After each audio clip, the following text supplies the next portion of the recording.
Under the Speaker's announced policy of January 3, 2013, the gentleman from Pennsylvania, Mr. Kelly, is recognized for 60 minutes as the designee of the Majority Leader. Mr. Speaker, I ask unanimous consent that all members may have 5 legislative days in which to revise and extend their remarks and include extraneous material on the subject of my special order.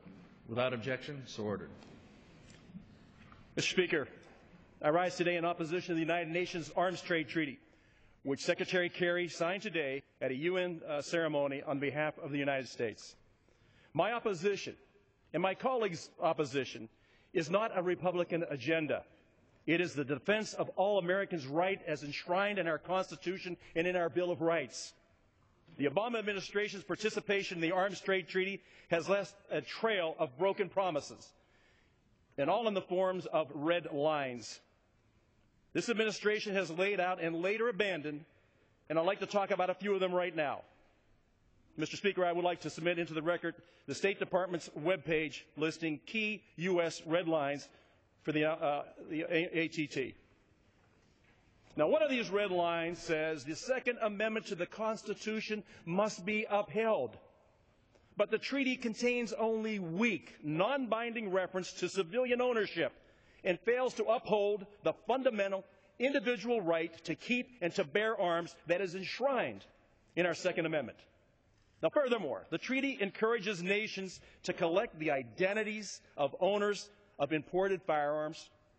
It creates the core of a national gun registry that violates existing U.S. law. But it doesn't stop there. The Arms Trade Treaty requires nations to report the data they collect to the United Nations. If this data contains information on individual owners, it would constitute a serious, dangerous privacy violation. Now, it sounds like this administration doesn't take this Second Amendment red line very seriously.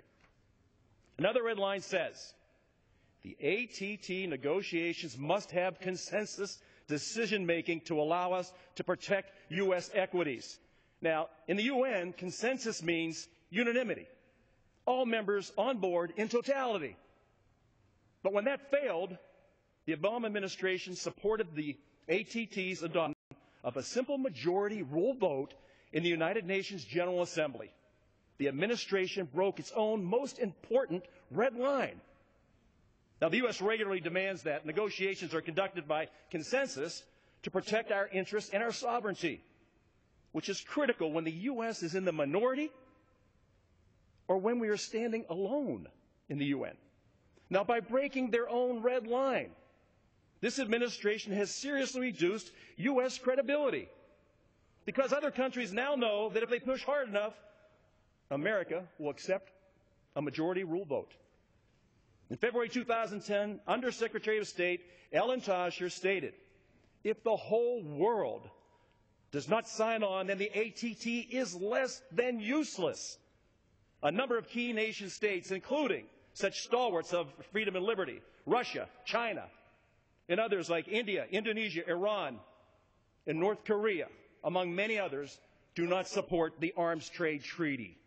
Therefore, the United Nations Arms Trade Treaty is less than useless. Is the ATT less than useless, or is consensus just another red line that the Obama administration doesn't take very seriously? Today, Secretary Kerry said this treaty will not diminish anyone's freedom.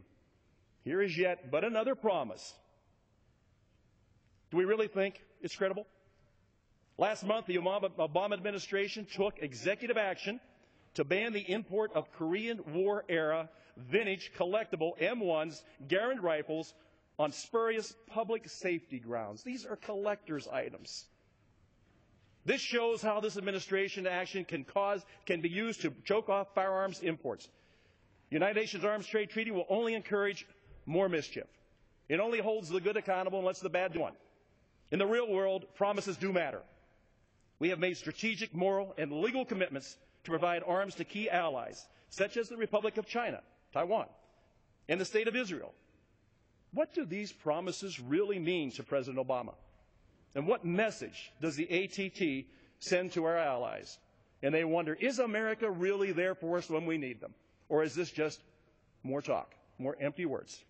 The American people have had enough of the Obama administration's broken promises and phony, non-existent red lines on the ATT. I urge my colleagues to join together to oppose the ATT.